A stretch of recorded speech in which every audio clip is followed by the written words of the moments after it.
Quero te convidar a abrir sua Bíblia comigo, no livro de 1 Reis, no capítulo 19.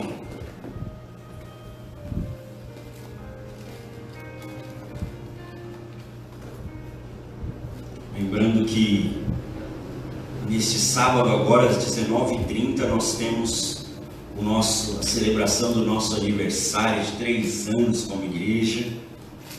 Será uma grande festa para nós agradecermos, para nós celebrarmos ao Senhor. Quero ler com você 1 Reis, capítulo 19, a partir do versículo 1, que diz assim: E Acabe fez saber a Jezabel tudo quanto Elias havia feito, e como totalmente matara todos os profetas à espada. Então Jezabel mandou um mensageiro a Elias a dizer-lhe: Assim me façam os deuses, e outro tanto, se de certo amanhã a estas horas não puser a tua vida como a um deles. Verso 3: O que vendo ele se levantou, e para escapar com vida se foi a Berseba, que é de Judá, e deixou ali o seu moço. E ele foi ao deserto o caminho de um dia, e veio e se assentou debaixo de um zimbro, e pediu em seu ânimo a morte, e disse: Já basta, ó Senhor, toma agora minha vida, pois não sou melhor do que meus pais. E deitou-se e dormiu debaixo de um zimbro, e eis que então um anjo tocou e lhe disse: Levanta-te e come. E ele olhou, e eis à sua cabeceira estava um pão cozido sobre as brasas e uma botija de água. E comeu e bebeu e tornou a deitar-se. E o anjo do Senhor tornou segunda vez, o tocou e disse: Levanta-te, come, porque muito longo te será o caminho. Amém? Amém. Curve a sua cabeça por um instante, feche seus olhos e peça para o Senhor falar com você. Pai, muito obrigado por essa noite. Nós já podemos entoar louvores, te adorar, Pai. Já podemos aqui declarar do nosso amor, do nosso desejo pela tua presença a cada dia. Podemos expressar a nossa fidelidade ao Senhor. E eu sei, Pai, que tem uma porção do Senhor ainda para ser derramada sobre nós nessa noite. E eu te peço, Espírito Santo, fala conosco. Derrama sobre nós, Pai, da tua unção, da tua graça, que nós possamos ter o nosso entendimento aberto e a revelação da tua palavra venha sobre as nossas vidas, Pai. Que nós possamos compreender aquilo que o Senhor tem, que nós possamos receber daquilo que o Senhor tem, Pai. E essa palavra, como a tua palavra, que é viva e eficaz, produza muitos frutos sobre a nossa vida, Senhor. Amém. Para o louvor da tua glória, em nome de Jesus. Amém. Glória a Deus. Amém. Amém. Esse texto é um momento muito desafiador na vida de um grande homem de Deus que foi Elias. Elias foi um homem que, se nós lermos os capítulos anteriores, nós vamos ver ele profetizando que não haveria chuva e parando de chover. Nós vamos ver ele profetizando sobre uma viúva que não tinha nada, e aquela viúva viveu uma provisão de Deus sobre a vida dela, que ela foi sustentada durante todo o tempo de seca pelo milagre que Deus realizou na vida dela através de Elias. Nós vemos Elias confrontando os profetas de Baal, clamando ao Senhor, e o Senhor derramando fogo dos céus. Ele era um homem que até esse momento ele tinha vivido muita coisa com Deus, mas num dado momento, por causa daquilo que ele estava fazendo, ele foi ameaçado. Jezabel, que era uma rainha, que era totalmente contrária às coisas de Deus, que promovia a adoração a Baal, viu o que Elias havia feito, como ele tinha destruído os profetas de Baal, e ela mandou recado e disse para Elias: amanhã, a essas horas, eu vou fazer com você o mesmo que você fez com os meus profetas. E o texto nos conta, aqui no versículo 2 e 3, no versículo 3, especificamente, que ele, com medo, fugiu, e ele chegou num ponto tão difícil da vida dele, que no versículo 4, aqui no finalzinho do versículo 4, ele orou ao Senhor, ele disse: Já basta, ó Senhor, toma agora a minha vida. Ele chegou num ponto de um medo, de uma tristeza, de uma depressão, de uma angústia tão profunda, que ele falou: Senhor, eu não quero mais viver. Pode levar a minha vida para mim, já acabou. E é impressionante como Deus, Ele sabe as orações nossas que Ele tem que ouvir, né? Ele pediu, falou: Senhor, me leva, acaba com a minha vida. E Deus aparece para ele. A gente já vê aqui no versículo 5 que ele, naquele momento de depressão, dormiu. E eu não sei se você já viveu dia assim de tanta angústia, de tanto sofrimento. Sua vontade era ficar na cama, largado, esquecido. E ele foi esse o sentimento de Elias. E aí o Senhor envia um anjo até ele e fala para ele: levanta-te e come. Ele come o alimento que o anjo levou e depois ele volta a dormir de novo, desanimado. E aí no versículo 7, novamente, o anjo aparece para Elias e fala: levanta-te e come, porque o teu caminho será muito longo. Eu não sei como você chegou aqui nessa noite, mas eu quero ministrar sobre a tua vida essa palavra: levanta-te, levanta-te. Deus sabia o que Elias estava vivendo. Deus conhecia o coração de Elias, porque o Salmo 139 diz que a palavra ainda nem saiu da boca, e o Senhor já conhece a palavra inteira. Ele sabia tudo que Elias estava vivendo, mas aquele não era o destino final, não era o fim de Elias, e por isso o Senhor fala para ele: levanta-te e come, porque o teu caminho será sobremodo longo. Se a gente vier aqui no versículo 8, diz assim: levantou-se, pois, e comeu e bebeu, e com a força daquela comida caminhou 40 dias e 40 noites até Horebe, o monte de Deus. Olha que tremendo, o alimento que Deus trouxe para Elias foi suficiente para que ele pudesse se manter caminhando 40 dias e 40 noites sem parar. E nessa noite, o Espírito Santo nos trouxe aqui para derramar sobre nós esse mesmo alimento. Amém. Que vai nos fortalecer, esse mesmo alimento que vai nos levantar. Amém? Amém? E se eu pudesse dar um tema para essa palavra, o tema seria: levanta-te. E eu quero compartilhar com você alguns momentos aonde Deus falou para alguém: levanta-te. E aquele levanta-te mudou a história, mudou a vida daquela pessoa. Quero que você abra comigo Mateus no capítulo 9.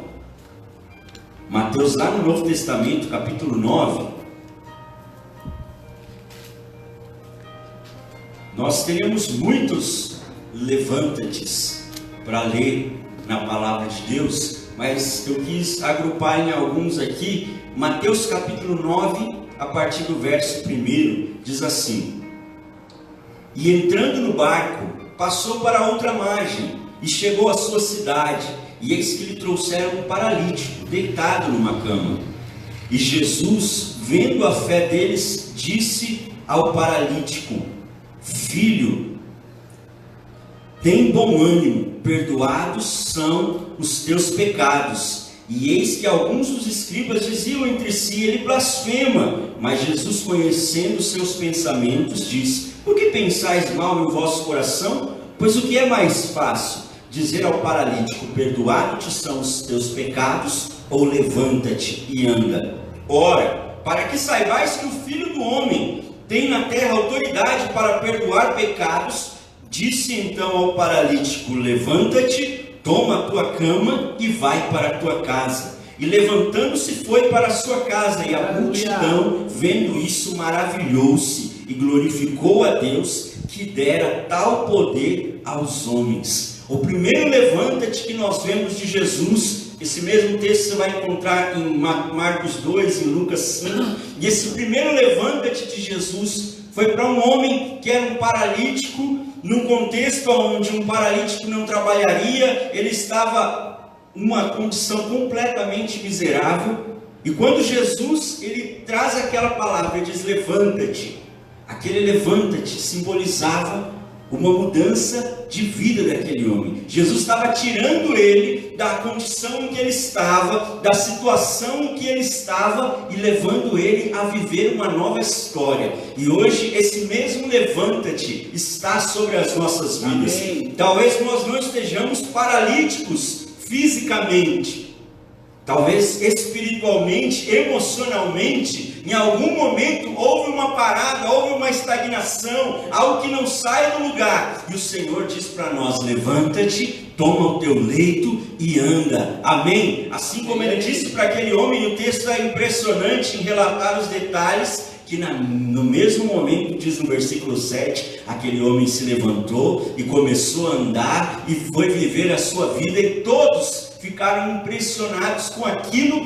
que o Senhor fez na vida daquele homem. E eu quero declarar essa palavra sobre a sua vida, sobre as nossas vidas. O levanta-te do Senhor vai mudar a nossa história, e aqueles que estão à sua volta vão contemplar a glória de Deus sobre a tua vida, em nome de Jesus. Amém? Amém? Eu quero ler com você mais um texto, está lá em Josué, no capítulo 1, lá no começo da Bíblia um pouco, Josué capítulo 1.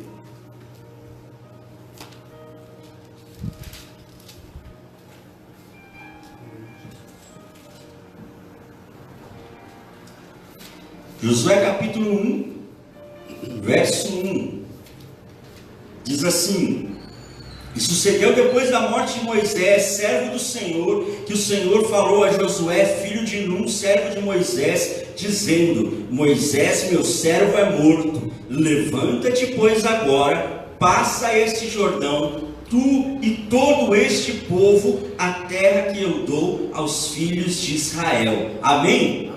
O Senhor tinha um propósito para a vida de Josué, não só para ele, mas para todo aquele povo que estava saindo de uma vida de escravidão, indo na direção da terra prometida. E aí, quando Moisés morre, é interessante que o Senhor não se atém a consolar Josué, porque Josué, como aquele discípulo fiel, ele estava ali junto de Moisés o tempo todo, seria talvez um dos que mais iriam sentir a falta dele, da morte dele. E Deus não se ateve em trazer consolo para Josué. A palavra de Deus para Josué foi: levanta-te e continua caminhando. Muitas vezes nós queremos que o Senhor venha e fique ali contemplando a nossa fraqueza, ali lambendo as nossas feridas. Mas o Senhor, Ele não quer nos ver parados, caídos, estagnados. Por isso Ele olhou para Josué e disse: olha, aconteceu algo, realmente Moisés está morto, mas agora você se levanta para viver o que eu tenho para a sua vida. E eu quero te dizer, querido, pare de lamentar aquilo que você está vivendo. Muitas vezes nós perdemos mais tempo lamentando o que nós estamos vivendo, do que levantando os nossos olhos para contemplar o que Deus tem depois disso. Porque a palavra diz em Romanos 8:28 que todas as coisas cooperam para o bem daqueles que amam a Deus. Tudo que acontece na minha vida, na sua vida, existe um propósito de Deus, e o Senhor não nos deixa morrer naquele propósito, perder aquele propósito. E assim foi com Josué. Ele disse: levanta-te, passa esse Jordão, porque é tempo de tomar a terra prometida. Então se levanta, querido, para de olhar para o que está ao seu redor e se levanta para viver os milagres de Deus sobre a tua vida. Amém? Amém? Amém? Quero ler com você mais um texto, um outro levanta-te de Deus, lá em Marcos, no capítulo 5. Marcos 5, no versículo 21. Marcos 5, 21. Que diz assim: e passando Jesus outra vez num barco para o outro lado, ajuntou-se a ele uma grande multidão, e ele estava junto do mar. E eis que chegou um dos principais da sinagoga, por nome Jairo, e vendo, prostrou-se aos seus pés, rogava-lhe muito, dizendo: minha filha está moribunda, rogo-te que venhas e lhe imponhas as mãos para que sare e viva. Desce comigo no verso 35. Estando ele ainda falando, chegaram alguns do principal da sinagoga, a quem disseram: a tua filha está morta, para que enfadas mais o mestre? E Jesus, tendo ouvido essas palavras, disse ao principal da sinagoga: não temas, crê somente. E não permitiu que alguém o seguisse, a não ser Pedro, Tiago e João, irmão de Tiago. E tendo chegado à casa do principal da sinagoga, viu o alvoroço e os que choravam muito e pranteavam. E entrando, disse-lhes: por que vos alvoroçais e chorais? A menina não está morta, mas dorme. E riam-se dele. Porém, ele, tendo-os feito sair, tomou consigo o pai e a mãe da menina e os que estavam com ele, e entrou onde a menina estava deitada. E tomando a mão da menina, disse-lhe: Talita cumi, que traduzido é: menina, a ti digo, levanta-te. E logo a menina se levantou e andava, pois já tinha 12 anos, e assombraram-se com grande espanto. Amém? O outro levanta-te do Senhor, ele vem num momento diferente dos que a gente viu até agora. Existe um ditado que diz que tem jeito para tudo, menos para a morte. A gente enxerga a morte, é o fim, acabou, não tem mais, dali em diante acabou. E Jesus, ele traz um levanta-te para alguém que estava morto. Quando ele disse que a menina não estava morta, mas ela dormia, não é que ela estivesse inconsciente, ela realmente estava morta. Mas quando o Senhor olhava para aquela jovem, ele não via a situação em que ela estava vivendo. Ele olhava e ele já via aquela garota de pé, ressuscitada. Assim também, quando Deus olha para mim e para você, Ele não nos vê nas nossas limitações, nas nossas fraquezas. Ele olha e ele já enxerga diante a obra dele sendo completada, sendo concluída sobre as nossas vidas. E aí o Senhor aparece para aquela jovem que tinha morrido. Que, como a gente vê aqui até o texto, no versículo 40, quando Jesus disse que ela não morreu, no verso 40 fala que as pessoas começaram a rir. E começaram a tirar sarro de Jesus. Ela está morta, já faz até um tempinho aí que ela morreu. E quantas vezes nós temos motivos para desistir de situações, nós temos motivos até concretos, reais, para abrir mão de algumas coisas, mas o Senhor, ele diz: não morreu, está dormindo ainda. Não desista disso, não abra mão deste propósito. E ali ele se junta com os pais daquela garota. É interessante esse texto, porque Jesus manda todo mundo embora. Dentro desse contexto, quando alguém morria, durante vários dias era feito um cerimonial de luto. E as pessoas se reuniam, os vizinhos, os amigos, os parentes, vinham e se reuniam e ficavam ali chorando aquela pessoa que havia morrido. E Jesus, quando chega ali para realizar aquele milagre, o que ele faz? Ele manda todo mundo embora. E ele leva para o quarto onde a menina estava apenas o pai e a mãe da menina e 3 dos discípulos que estavam com ele. E aí no quarto só estão Jesus, aquela garota que tinha morrido, 3 dos discípulos de Jesus e o pai e a mãe. Jesus tirou daquele círculo de pessoas qualquer um que pudesse não crer naquilo. Porque se existe algo que impede o agir de Deus, se chama incredulidade. Alguém podia estar olhando ali pensando: que homem louco, ele está achando que ele vai fazer uma oração e essa menina vai se levantar. Então Jesus afasta todos e deixa os 3 que estavam com ele, que ele sabia que criam, e o pai e a mãe da menina, que eram as 2 pessoas que mais acreditariam no milagre, que mais desejariam ver a filha de novo de pé. E isso nos traz um alerta sobre com quem nós temos compartilhado a nossa vida. Porque muitas vezes nós contamos problema para quem vai falar: olha, desiste.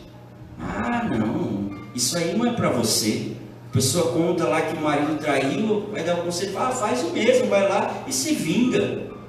E a gente vai dando, abrindo o nosso coração para pessoas que não têm algo para nos acrescentar, para pessoas que muitas vezes vão duvidar do milagre de Deus. E Jesus afastou todos aqueles que podiam impedir aquilo e ficou somente com aqueles que criam. E naquela situação de morte, de fim, de acabou, de não tem mais jeito, de não tem mais expectativa, Jesus disse: levanta-te, levanta-te, para nos mostrar, querido, que Ele tem poder para restaurar até aquilo que se perdeu, até aquilo que a gente diz: não tem mais jeito, não tem mais expectativa, acabou, está morta, já estão celebrando ali, fazendo cerimonial fúnebre, já está preparando para se despedir dela. Jesus chega no meio daquela morte e ele diz: levanta-te. E sobre toda a situação de morte sobre as nossas vidas, de desistência, daquilo que até mesmo você já falou, vou abrir mão disso, o Senhor está dizendo para você hoje: levanta-te, levanta-te, não pare de crer, não pare, não pare, não pare, levanta-te, porque assim como aquela menina recebeu aquele levanta-te, e o texto diz que imediatamente ela se levantou e começou a andar. O levanta-te de Deus vai trazer tudo aquilo que havia perdido, tudo aquilo que você havia desistido, e o Senhor vai abrir um caminho e vai te dar direção em nome de Jesus.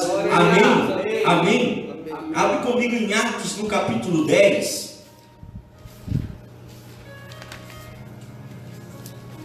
Atos 10 tem um outro levanta-te muito interessante nessa palavra.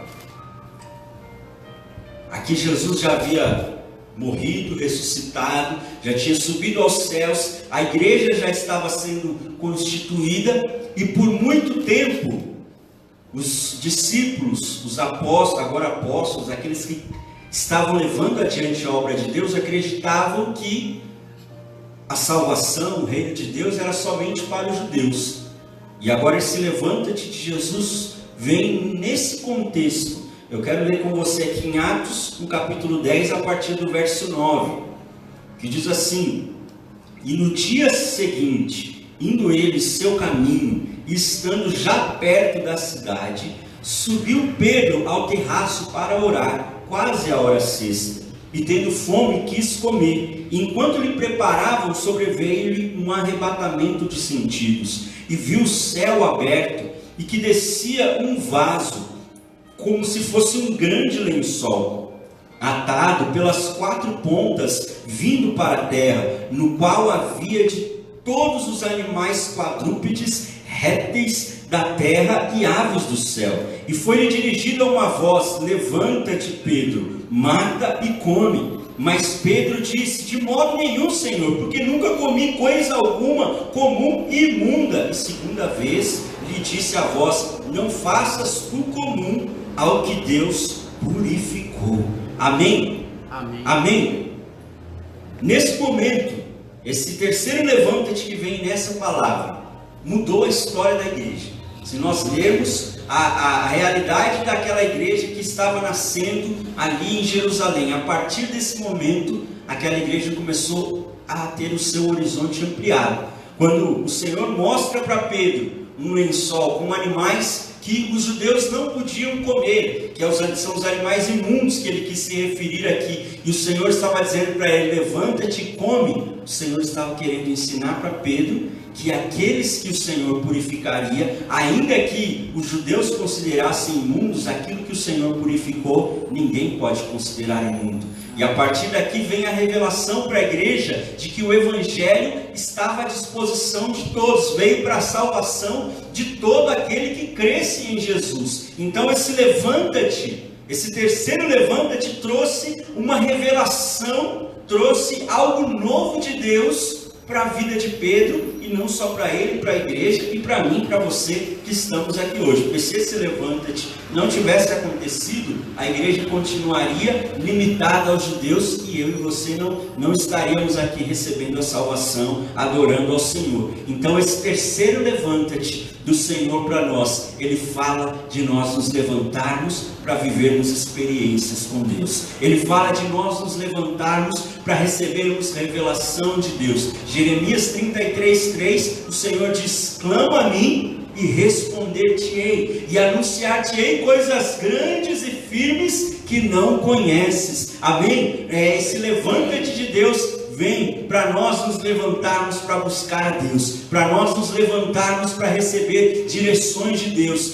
Talvez você esteja sem saber a direção para onde tomar, o que fazer da sua vida. Clama ao Senhor, querido. Amém. Clama ao Senhor, que Ele vai trazer resposta, que Ele vai trazer direção para você. Assim como o Senhor trouxe aquele levanta-te para Pedro, e Pedro recebeu a direção, e algo novo começou na vida dele. O Senhor também traz esse levanta-te sobre as nossas vidas. Amém. É tempo de viver grandes experiências com Deus, é tempo de viver novas experiências com Deus, é tempo de se levantar para buscar o novo de Deus sobre as nossas vidas. Amém? Amém? Amém? Lá em Gênesis 13:7, você não precisa abrir, existe um outro levanta-te de Jesus muito parecido com esse, quando o Senhor aparece para Abraão e fala para Abraão: levanta-te e percorre essa terra, porque eu vou entregá-la para você. Olha que tremendo, ele fala para ele se levantar e começar a contemplar aquilo que Deus tinha preparado para a vida dele. Querido, que nessa noite você se levante para enxergar os propósitos de Deus para a tua vida, em nome de Jesus. Amém? Amém? Amém? Vem comigo em Isaías no capítulo 60, para nós terminarmos.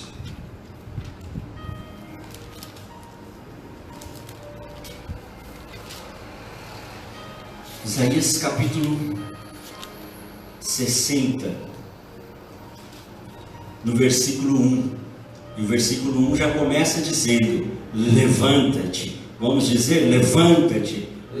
Levanta-te. O texto já começa dizendo: levanta-te, resplandece, porque vem a tua luz, e a glória do Senhor vai nascendo sobre ti.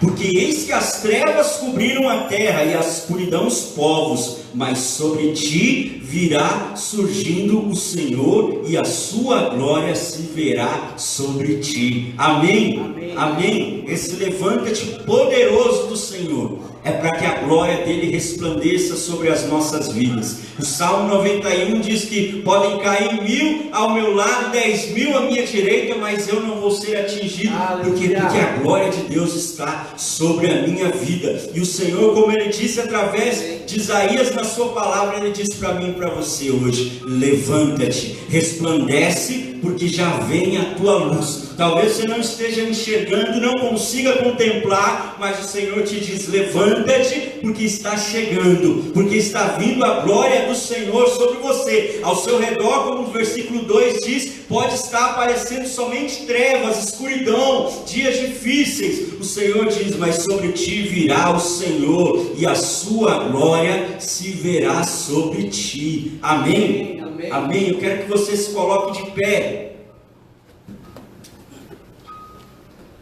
Esse levanta-te começou lá em Elias, no texto que nós lemos no início.